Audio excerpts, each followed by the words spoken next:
what do you want in life? Your big goal. When you tell your grandchildren, right? So when you ask grandma, grandpa, what are you most proud of in your life? What would you ask? What's that? Innovation. Innovation, okay. What else? Discoveries. Discoveries. Improve health. Improve health. Anything else? Happiness. But there's many ways to get happy. Okay, so technically you want recognition and you want some scientific achievement. And you will tell your grandchildren, I'm most proud of my Nature publication, and they will look at you. Okay, very different from what entrepreneurs want. What do entrepreneurs want? Successful. What's that? Successful company. A successful company, but what does that mean? What drives them? Or Elon Musk. Useful product. A useful product, so we're coming closer. Providing value to the Value, so they want to create impact. Right? So that's a fundamental difference. When you do basic research, you're not quite sure whether it's going to create impact. You identified something in nature, but it's not clear whether during your lifetime that's going to change the world. And also there have been people like Steve Jobs who are famous for the quote, the ones who are crazy enough that they can think the world, they can change the world are the ones who do. And, but this is the United States, right? In the United States, you would also find people like Sam Walton, founder of Walmart, who would come up with statements like, money is not scarce, vision is, right? We have enough money, but we don't have enough vision. Might be correct at the moment, right? But, you know, we're in Germany, right? So, you know, this person is Helmut Schmidt, the former Chancellor of Germany, and he was famous for one statement which is sort of representing the essence of our culture here, which is the ones who have visions should go and see their doctor. So that's the environment in which we innovate in Germany. And so it's very important for yourselves, if you want to innovate, you need to get into an environment that allows you to innovate. A little bit of background you heard already from Julia, what I'm doing, but just so that you have the full picture of this journey. I studied virology in Heidelberg, and then already during my PhD, I had two hearts in my chest, one of a scientist and one of an entrepreneur, and I started the first company with a punchline, 100 tests and 1 drop of blood.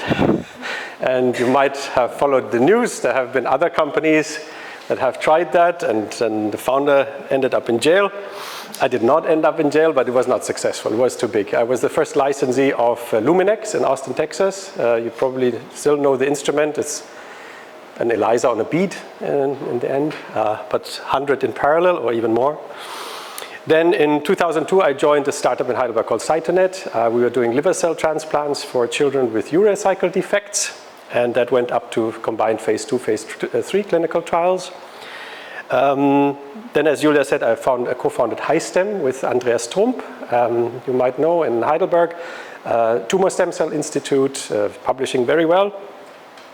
And in 2009, I was heading the so-called leading edge cluster, and we had an 85 million public-private research and development fund to develop the region. This was in parallel also when Ugur Zain and Özlem Türeci, also here in Mainz, applied for a cluster, and we helped as well. So this is how we interacted at the time. We were sort of sister clusters, one in Mainz and one in Heidelberg. And, but then I decided to start my own biomedical research institute. I'm still the owner of this institute. It's growing nicely, and I'm going to tell you about how this works. But my passion was always innovation at this interface between academia and industry. So how can we make sure that more of the brilliance that is developed in academia actually ends up in something that will help patients? But before we go there, maybe a quick excursion how after your PhD in life sciences, you make life choices.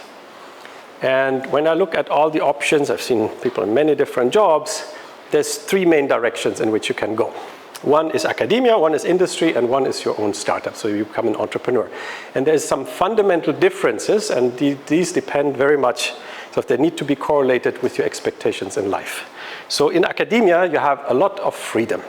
You choose the topic, you submit a grant application, and you do exactly your research. As a PI, nobody can tell you what to do. But we had this scenario when your grandchildren ask you, Grandma, Grandpa, what are you most proud of in your life? And you show the Nature publication. You cannot really show products in most cases. If you want to develop products which help patients, you need to go to industry. In industry, you will be involved in many different work streams where you develop products, potential new medicines, and in a fulfilled life of a scientist in industry, odds are high that one of these projects will be very successful. But what you don't have as an employee of a large company is ownership. If you want ownership, you start your own company. Then you own your company, you become very wealthy if you do it well, if you're very lucky or successful. But I can tell you from experience, the one thing you don't have as an entrepreneur is freedom. Because in a normal startup where you get money from investors, you do exactly what your investors tell you. And that includes sometimes shutting down the company. So you need to make up your mind after the PhD or after the postdoc, which of those combinations are most in sync with what I want to do, or is it even a combination of them, which is BioMed X. It's at the interface between academia and industry. It's at the interface of freedom of research and being involved in products that create impact. Now let's come to the BioMed X Institute for a moment. So I started BioMed X in 2013, so 12 years old, more or less, on the campus of the University of Heidelberg. Meanwhile, we have a second site on the campus of the Yale University in New Haven, Connecticut. And there we're combining the best of the two worlds, academia and industry, and we do this in a very new, unique way, which I have published in 2015 in Nature Biotech. And how does it work? So we see innovation at this interface between academia and industry. Let's start with the industry side. So from the industry, we get big problems. That's what I spent where I spent most of my time. I talk with research departments of big pharmaceutical companies. We're working with at least 20 of the top 30. And I help them to ask very big future questions for which there's currently no solution. Most people would even say what you're asking for is technically not feasible. And then we articulate these challenges and put them on our crowdsourcing platform.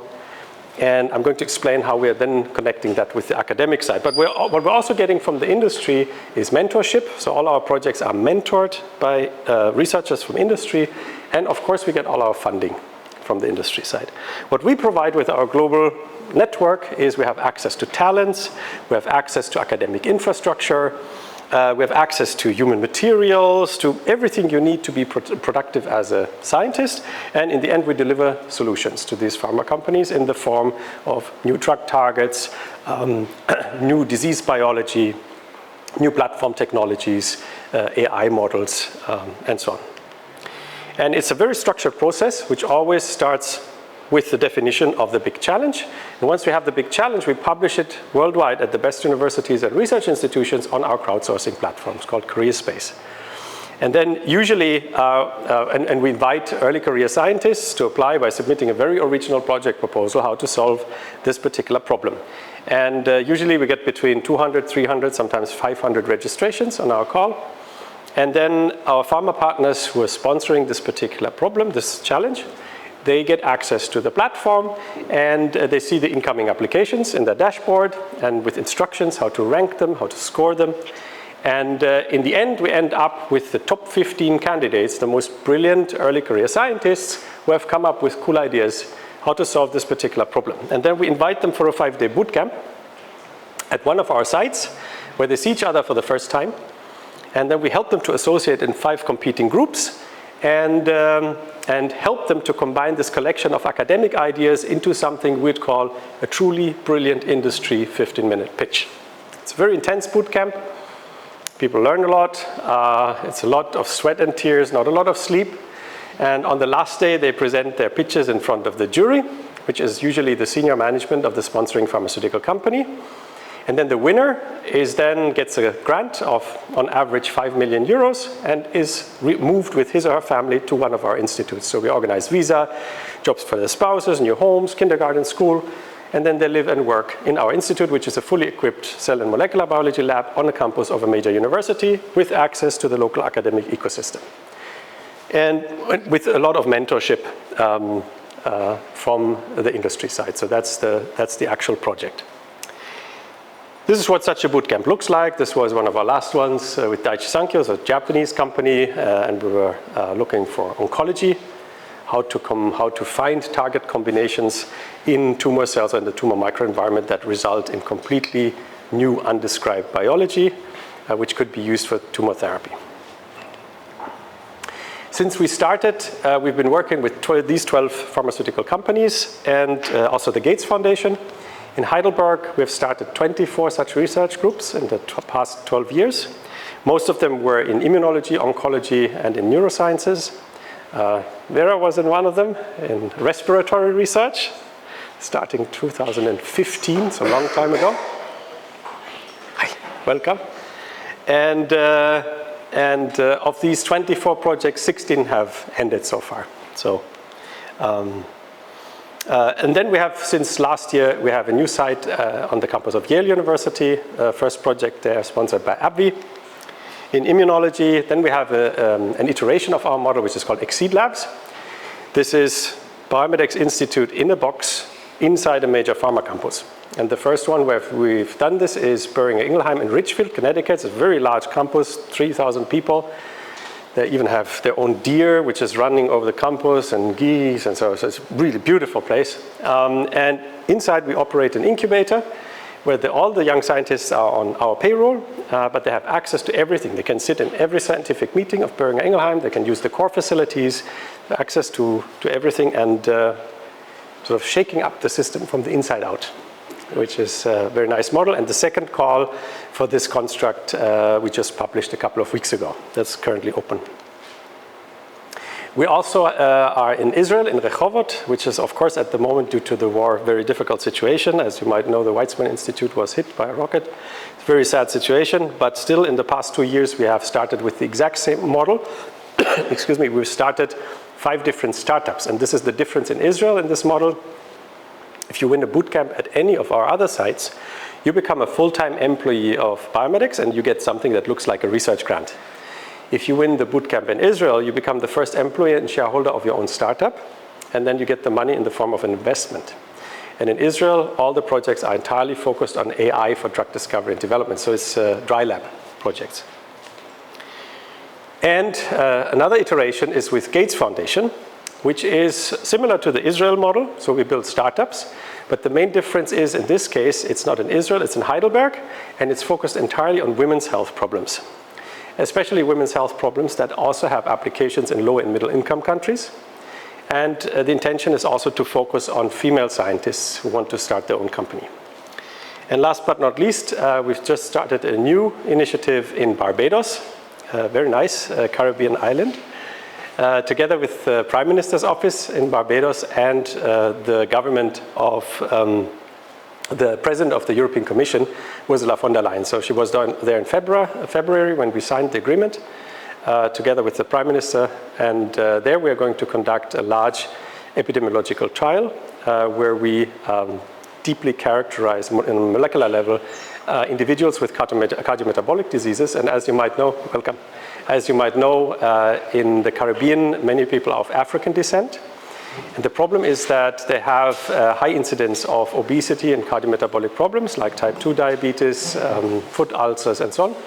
And what is seen is that there's a very high variability in treatment response. And the reason being, all these medications, all these therapies were developed with white, male, middle-aged subjects in the clinical trials, and they do not work in the black population. So we're building a digital African twin for cardiometabolic diseases to adapt treatment regimen that were developed from white people to black people.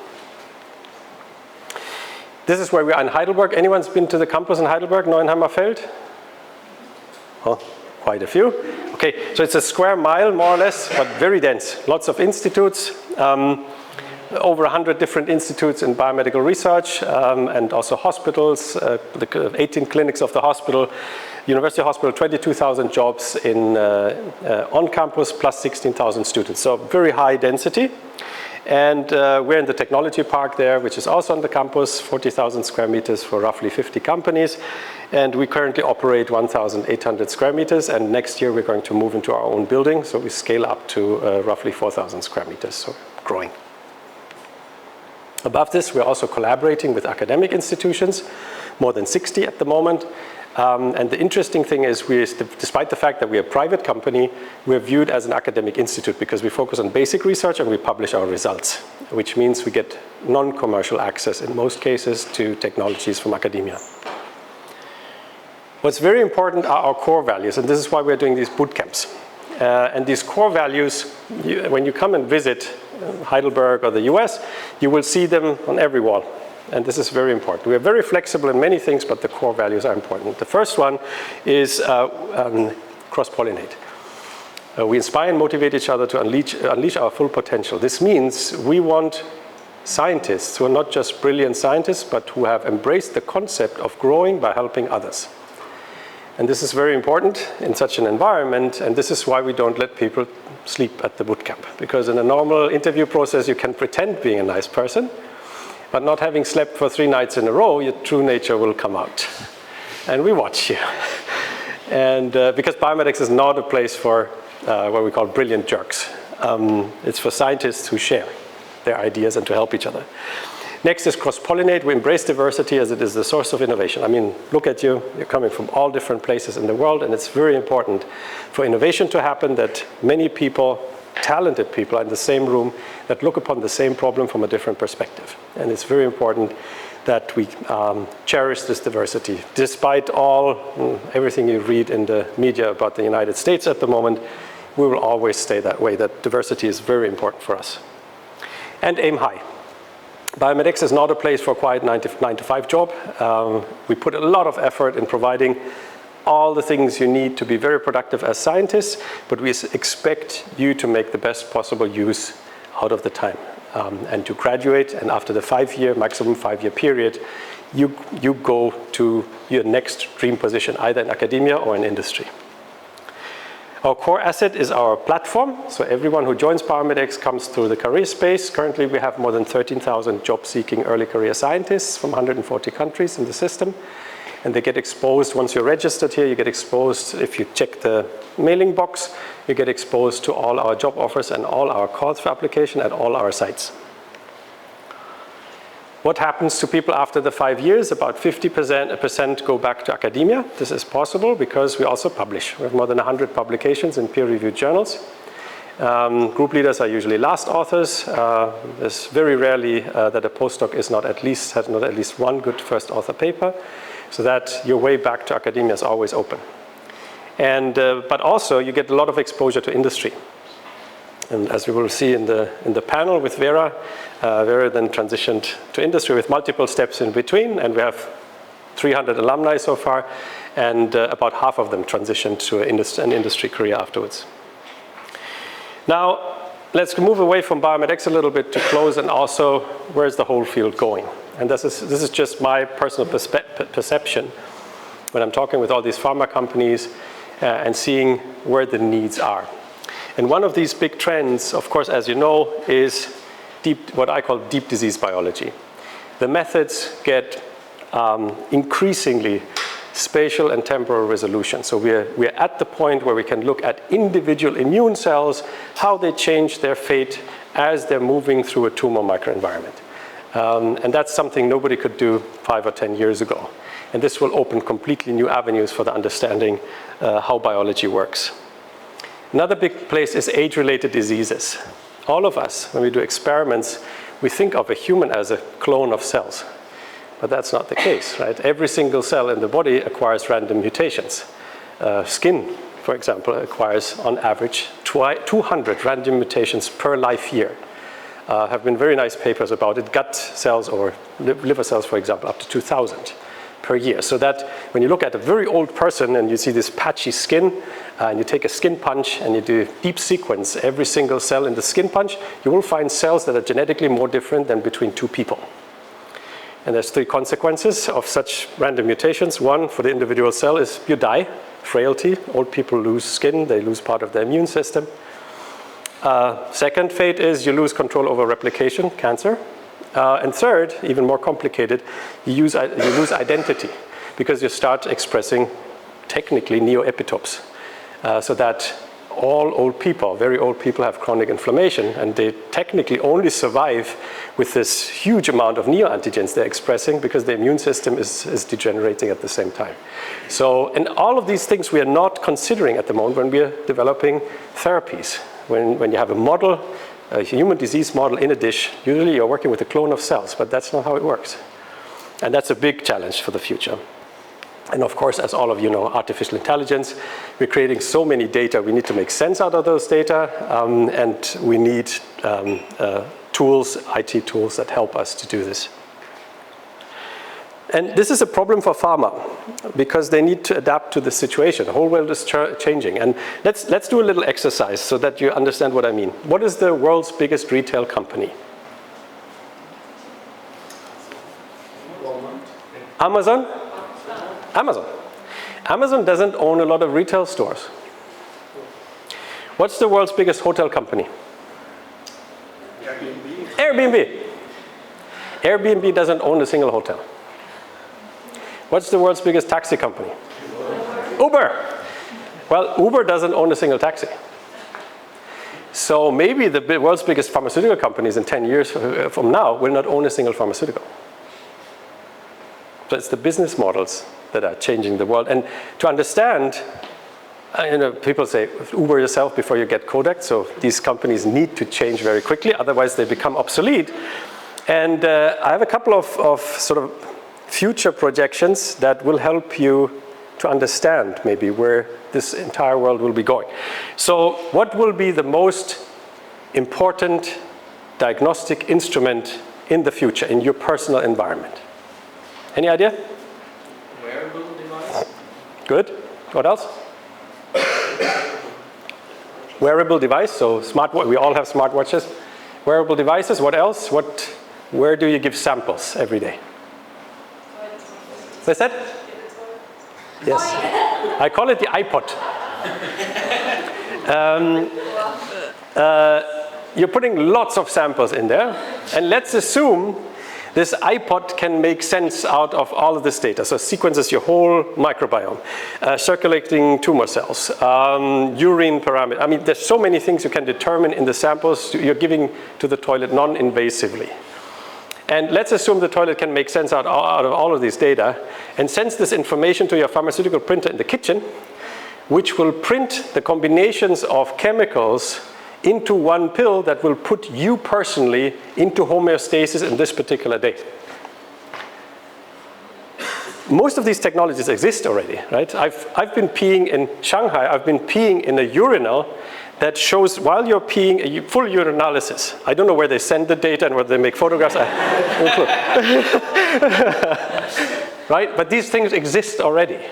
And that will change a business model. I don't see a pharmaceutical company here. This is a toilet talking to a printer. Right? Let's have another example which is closer to what you're doing. Let's assume you have an AI that is really good at planning experiments, very elegant experiments, and then sends this information to the lab droid, which is in the lab, working 24/7, not complaining, no headache, no nervous breakdown, perfect documentation of every step without complaining. And this is not fantasy. These things, I was in Japan recently. I cannot tell you the name of the company. There is a pharmaceutical company in Japan that has several of those in the lab working already. And then they send the results back to the AI, and the AI plans the next experiment. Everything is perfectly documented and reproducible. You might want to find a new job. I don't want to scare you, but you're probably better the person who programs the AI or the robot than the person who actually makes your dilutions serious, right? So think about it. Good. To close, I just wanted to draw your attention to this current call for application that is open. So if you would consider going to New Haven, Connecticut, in this case, inside Boehringer Ingelheim to Ridgefield. If you want to be part of our Exceed Labs incubator, this current call is about the problem, how we can extend the lifespan, so the half-life of antibodies or the modified antibody scaffold in the eye. So when you have retinopathy, for example, you need to get eye injections into the eye. It's really bad to get these antibodies injected once a month into your eyeball. And the question is, what if you only need to come for once a yearly injection? The problem at the moment is if you extend the half-life of a VEGF antibody by conjugating it with PEG, for example, then it gets too big and it does not diffuse through the retina anymore. So you need a new scaffold. And if you have a cool idea how this scaffold could be created, please submit your application at career.bio.mx, a little advertising. And with that, I hope I could give you a little bit of a flavor how academia and industry and the interface works and what your potential future perspectives are. Thank you very much. I'm happy to answer your questions.